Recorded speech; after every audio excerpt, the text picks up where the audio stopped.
جالي منشنات كتير قوي اللي انا اجي واحسم الموضوع في موضوع كرم الشام، عشان نشوف موضوع الشمروخ ده الصغير بيطلع فوق بلوجر احسن ولا لا. فاحنا جينا النهارده القاهره عشان نحسم الموضوع ده. اول حاجه العلبه شيك قوي، بس انا كنت سامع ان هو سعره باين 100 جنيه، لقيته ب 150. شكل الموضوع فيها زروطه والدنيا هتبقى بايظه، فنجهز نفسنا كده في ايه، في الامان. نقول بسم الله. اول حاجه شكل العلبه عجبني قوي، ده حجمه. نشوف بقى موضوع الشده.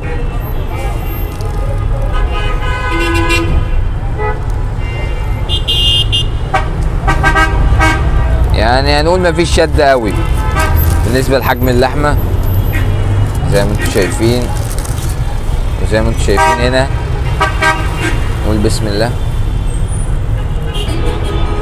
بصراحه طعمه عجبني، بس في مشاكل كده مش عجباني. اول حاجه جبنه كتيره قوي فطاغيه على طعم اللحمه، حاسس انها مش موجوده. تاني حاجه ان كميه اللحمه، هو بعد ما اكلت حتتين اللي فوق لحد تحت هنا فاضي، وفي حته شاورما واحده بس، فكميه الشاورما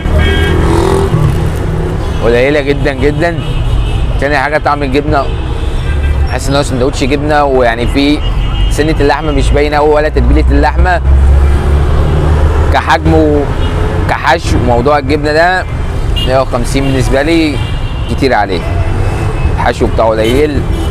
فطبعا لو انت شايف الموضوع بالنسبه لك تمام عادي اشتري، مش شايف ان هو بالنسبه لك تمام فعادي. لو اختلاف الاسواق ولا بلد السلع.